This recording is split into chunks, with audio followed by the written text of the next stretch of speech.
Saksikan Buletin TNI Angkatan Darat di Antara TV setiap hari Senin pukul 11.30 waktu Indonesia Barat.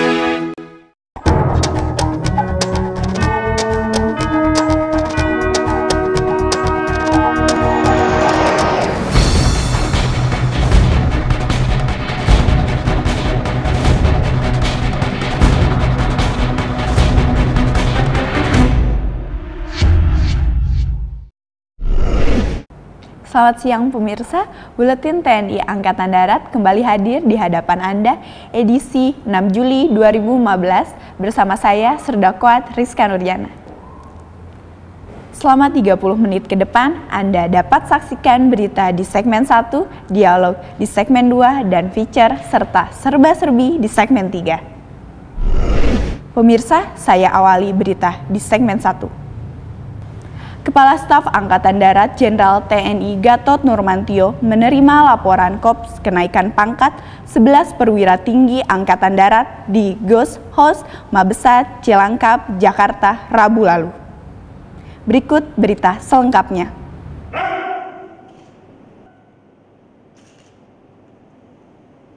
Ke-11 Pati TNI Angkatan Darat yang naik pangkat diantaranya Maijen TNI Dr. Ponco Agus Prasojo, Kepala Pusat Kesehatan TNI Brigjen TNI Iskandar M. Munir, Direktur Komcat Ditjen Pothan Kementerian Pertahanan, Brigjen TNI Kasim Genawi, Kepala Staf Garnisun Tetap 1 Jakarta, Brigjen TNI Dr. Harjanto, Kepala RSPD Gatot Subroto Direktorat Kesehatan Angkatan Darat, dan Brigjen TNI Ilyas Alamsyah, Wakil Asisten Pengamanan Kasat.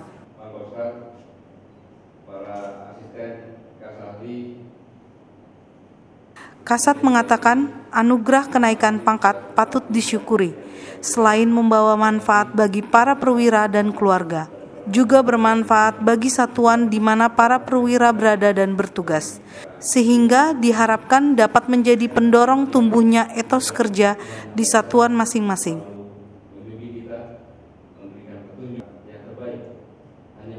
Menurut Kasat, dengan naiknya pangkat dan jabatan seseorang, dituntut konsekuensi peningkatan integritas dan kualitas para perwira untuk meningkatkan pengetahuan, wawasan, keterampilan, dan kemampuan manajerial secara baik.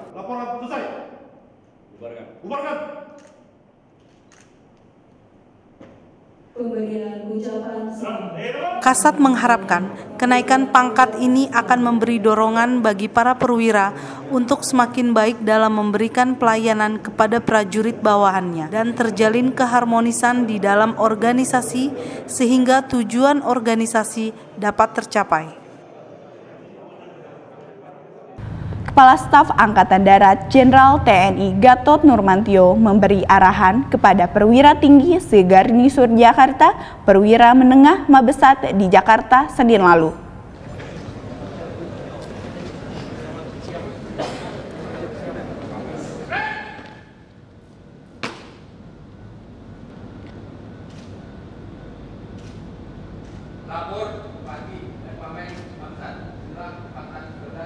Dalam arahannya, Kasat menyampaikan pokok-pokok tentang kebijakan Presiden, khususnya terkait dengan ekonomi bangsa Indonesia yang kini sedang berusaha bangkit di tengah keterpurukan ekonomi dunia.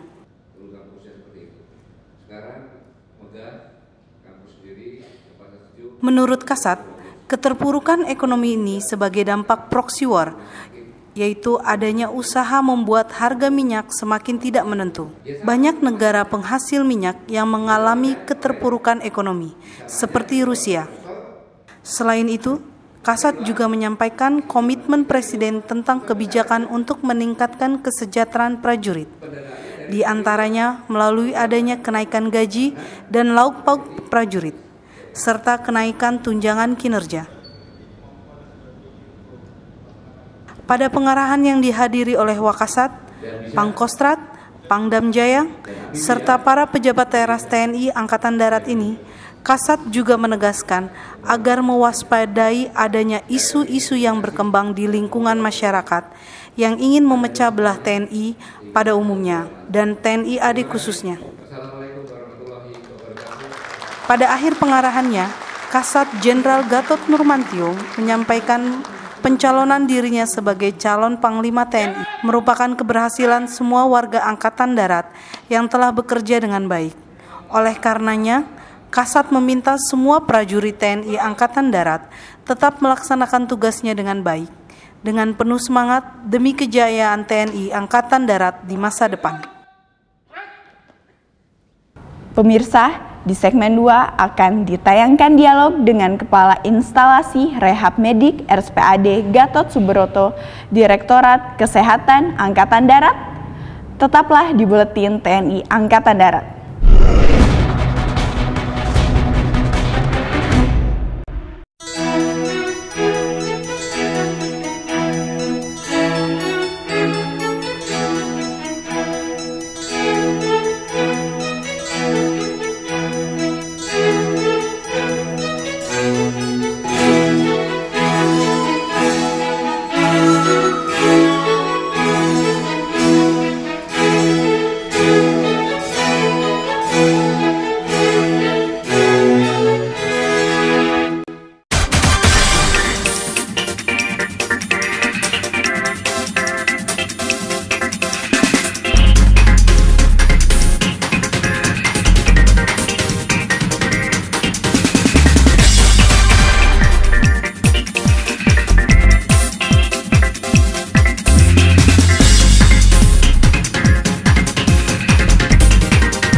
Pemirsa, salah satu pelayanan unggulan yang dimiliki RSPAD Gatot Subroto, Direktorat Kesehatan Angkatan Darat, adalah instalasi rehabilitasi medik atau yang lebih dikenal dengan instalasi rehab medik.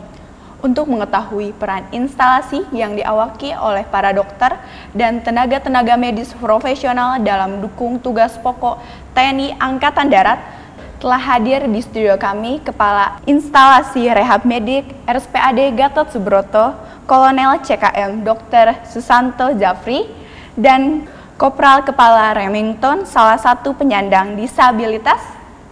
Selamat siang dok, selamat siang Pak. Selamat siang Mbak Rizna, selamat siang Mbak Imo. Siap dok. Selamat siang Mbak Rizka, selamat siang Mbak Imo. Iya Pak, izin dok, kami akan berbincang-bincang tentang tugas instalasi rehab medik RSPAD Gatot Subroto dalam mendukung tugas pokok TNI Angkatan Darat. Bisa dijelaskan secara singkat sejarah terbentuknya instalasi rehab medik di RSPAD Gatot Subroto ini dok? Terima kasih Mbak Imo. Ya. Saya akan coba menjelaskan sedikit mengenai sejarah dari instalasi rehabilitasi medik RSPAD Gatot Subroto Jakarta. Instalasi rehabilitasi medik RSPAD Gatot Subroto Jakarta ini adalah bagian daripada RSPAD Gatot Subroto Jakarta. Sehingga sejarah daripada instalasi rehab medik berkaitan dengan sejarah daripada RSPAD sendiri. Seperti kita ketahui bahwa RSPAD Gatot Subroto Jakarta ini dulunya sudah merupakan rumah sakit sejak zaman Belanda, yaitu merupakan rumah sakit dari tentara Belanda. Adapun bagian instalasi rehabilitasi medik ini telah dimulai sejak zaman rumah sakit Belanda. Kita mengenal Dr. Bosman yang telah melaksanakan tindakan rehabilitasi medik sejak tahun 1940-an. Kemudian pada tahun 1956 kita mengenal Dr. Suyoto, waktu itu yang masih berpangkat mayor, yang merintis pendirian daripada bagian rehabilitasi medik ini. Tahun 1960 telah didirikan bengkel ortopedi dan juga bagian fisioterapi yang merupakan cakal bakal daripada instalasi rehabilitasi medik. Adapun gedung rehabilitasi instalasi rehab medik ini sendiri didirikan pada tahun 1978 dan diresmikan oleh Presiden Soeharto pada saat itu. Saya rasa itu adalah riwayat singkat daripada instalasi rehabilitasi medik. Lantas, apa pengertian sebenarnya dari cacat atau penyandang cacat, Dok? Jadi, cacat itu adalah suatu gangguan atau kelainan pada fisik dan mental yang menyebabkan si prajurit tersebut tidak dapat melakukan kegiatan secara layak. Nah, ini adalah definisi kecacatan. Bagaimana rasanya dibantu dengan alat bantu dari disabilitas? Ya, terima kasih. Pertama-tama saya mengucapkan terima kasih kepada pimpinan atas perhatiannya terhadap penyandang disabilitas pertahanan. Di sini saya mewakili karena memang sangat banyak penyandang disabilitas pertahanan itu. Kebetulan saya sudah dipindahkan ke RSPAD itu tahun 2000. Ya, jadi di situ saya juga dapat mengambil ilmu, pengalaman yang sangat-sangat berharga. Tentunya di sana itu saya langsung kecimpung dengan alat canggih yang tadi dibilang ada ortotik prostetik. Yang saya pakai ini namanya protesa alat pengganti. Jadi karena RSPAD itu juga kerjasamanya ke luar negeri, jadi kita tidak kalah dengan yang kemampuan artinya yang di luar sering dipublikkan segala macam itu. Saya sudah buktikan saya salah satu pemakai tipe protesa paling tercanggih di Indonesia. Nah, ini bisa saya lepas.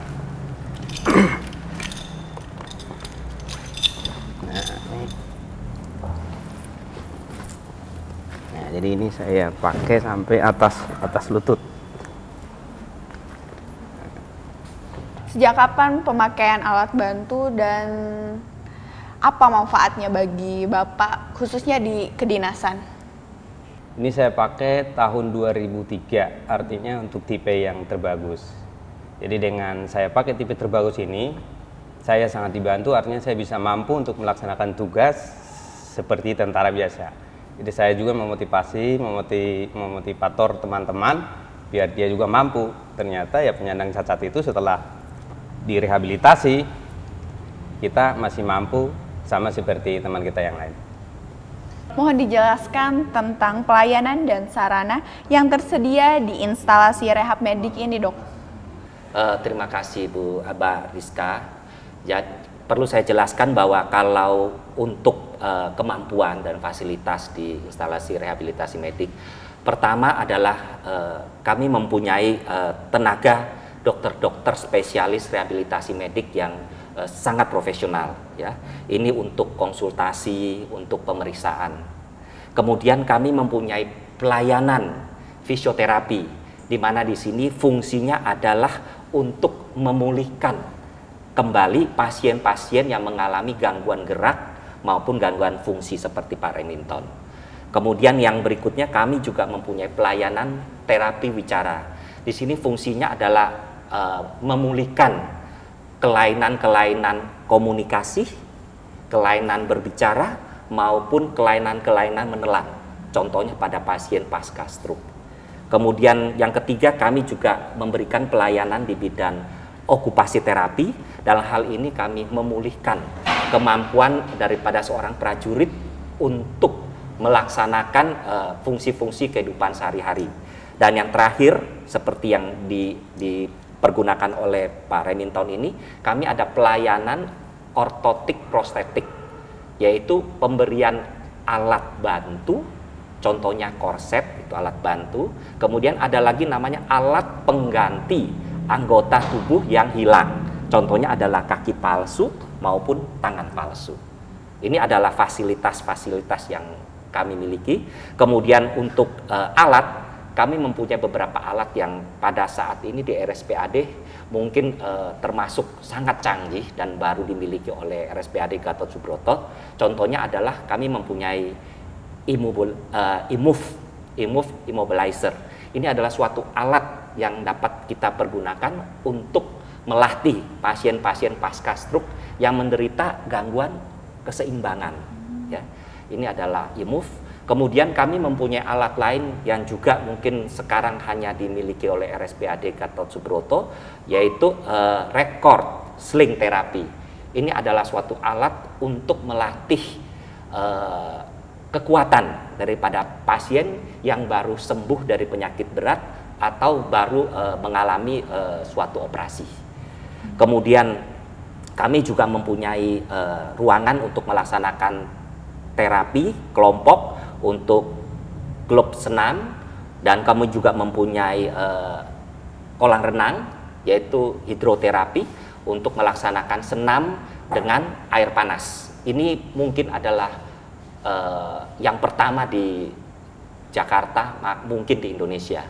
Kemudian kami juga punya bengkel ortotik, prostetik untuk membuat kaki dan tangan palsu. Iya, Dok. Ini pertanyaan yang paling penting sekaligus sebagai penutup perbincangan kita, Dok. Apa saja yang dilakukan instalasi rehab medik dalam upaya penyembuhan penanganan disabilitas? Pada saat dirawat di bagian kedokteran militer itu, pasien ini sudah kita berikan rehabilitasi, baik berupa rehabilitasi fisik maupun rehabilitasi psikis. Kemudian setelah itu kita juga memberikan suatu evaluasi kapasitas fungsional daripada pasien tersebut. Contohnya seperti Pak Remington ini, kita memberikan rehabilitasi pre-vokasional. Pertama adalah bagaimana agar pasien itu mampu kembali melaksanakan kegiatan sehari-hari secara mandiri, ya. Itu yang pertama. Kemudian setelah itu baru dilanjutkan dengan rehabilitasi untuk kembali dapat melakukan pekerjaan semula, ya. Dan diharapkan nantinya dia dapat kembali ke penugasan semula atau mendekati penugasan semula. Kemudian ada lagi yang namanya modifikasi pekerjaan.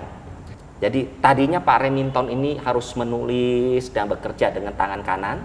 Sekarang kita melatih tangan kiri yang bersangkutan untuk dapat melakukan pekerjaan sehari-hari. Terima kasih, Dok, atas waktunya telah berbincang-bincang bersama kami dan memberikan informasi kepada kami. Selamat bertugas untuk instalasi rehabilitasi medik RSPAD Gatot Subroto dan sukses selalu. Terima kasih Mbak Risna, terima kasih Mbak Imo. Selamat siang semuanya. Pemirsa, demikian segmen dialog kali ini. Feature dan serba-serbi akan hadir di segmen 3. Tetap di Buletin TNI Angkatan Darat.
Pemirsa, di segmen 3 kali ini akan ditayangkan feature latihan pertempuran TNI Angkatan Darat, serba-serbi buka bersama Kadis Penat dengan pimpinan redaksi, dan operasi bayi kembar siam dampit kepala di RSPAD.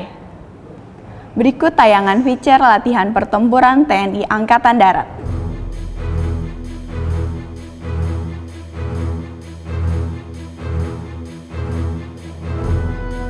TNI Angkatan Darat menggelar latihan demonstrasi pertempuran di Pusat Latihan Tempur Kodiklat TNI Angkatan Darat, Martapura, Batu Raja, Sumatera Selatan. Latihan yang berlangsung sejak tanggal 9 Juni 2015 hingga tanggal 16 Juni 2015 ini melibatkan ribuan prajurit TNI Angkatan Darat. Latihan ini diselenggarakan dalam rangka memelihara dan meningkatkan kemampuan satuan tempur TNI Angkatan Darat. Konsep latihan demonstrasi untuk memberikan gambaran kerjasama seluruh kecabangan TNI Angkatan Darat dalam penerapan taktik antar kecabangan dengan menggunakan alat utama sistem senjata atau alutsista TNI Angkatan Darat.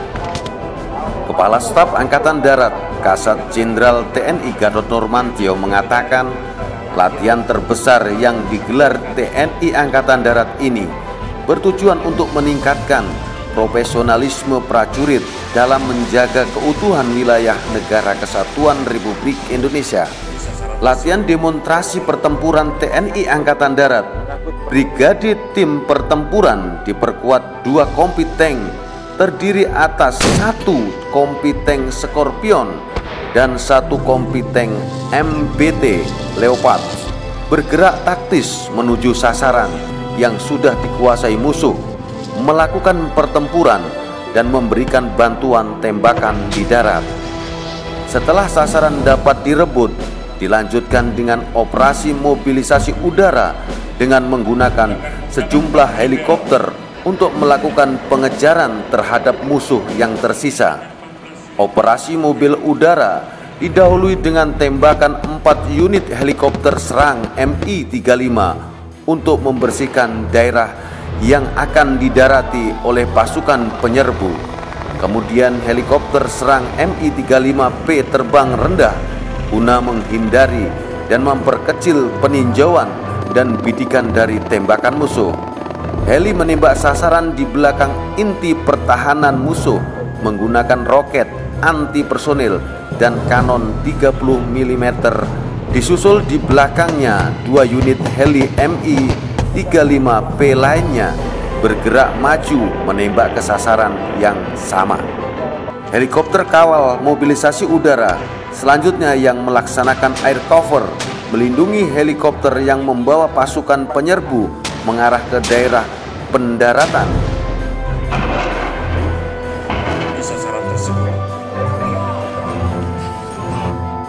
Presiden Joko Widodo yang menyaksikan langsung latihan demonstrasi pertempuran TNI Angkatan Darat ini merasa bangga. Menurut Presiden, agar dapat mengemban tugas yang mulia itu, maka latihan pertempuran perlu dilakukan secara rutin.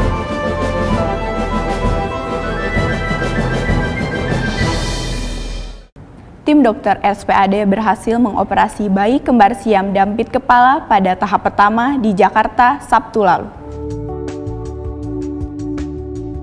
Operasi tahap pertama bayi kembar siam dampit kepala, Kraniopagus, Fitri Rahmawati dan Fitri Sakinah berjalan lancar dan sesuai dengan rencana.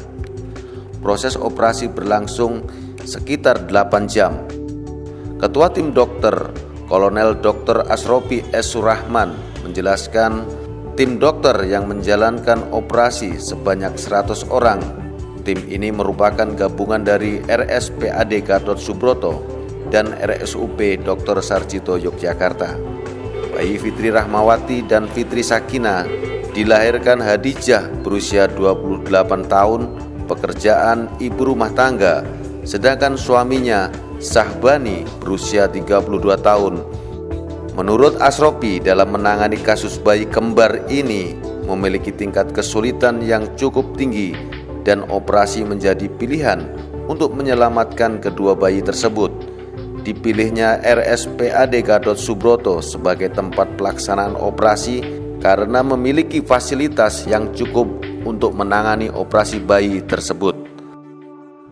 Kepala Dinas Penerangan Angkatan Darat Brigjen TNI Wuryanto beserta staf melaksanakan buka puasa bersama dengan pimpinan redaksi di Jakarta Sabtu lalu.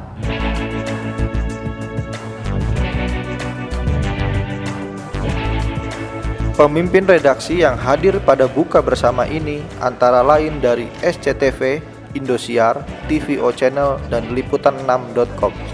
Dispenat yang bertugas pokok menyelenggarakan fungsi penerangan dalam rangka mendukung tugas pokok Angkatan Darat selalu menjalin komunikasi dengan media massa guna membangun kemitraan dengan media massa.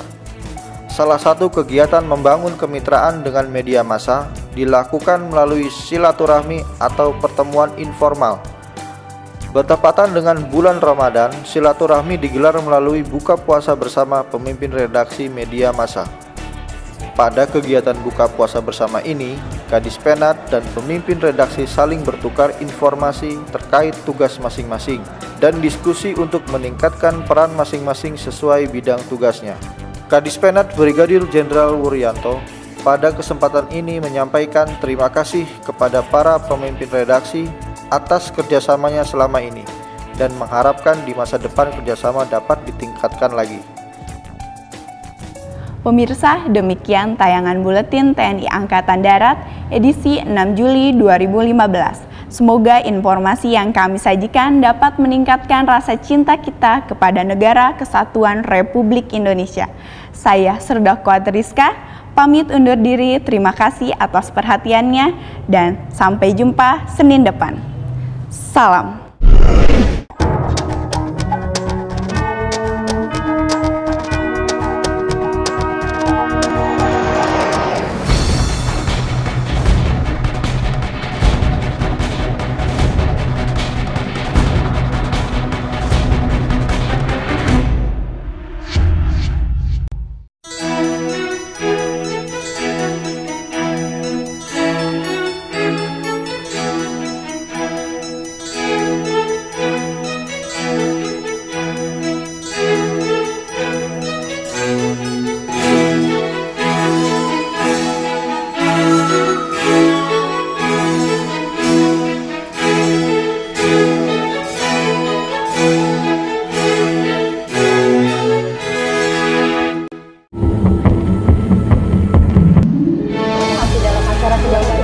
Buletin TNI Angkatan Darat.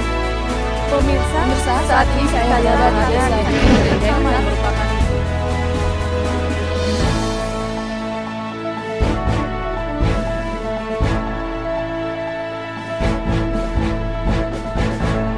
Saksikan Buletin TNI Angkatan Darat di Antara TV setiap hari Senin pukul 11.30 waktu Indonesia Barat.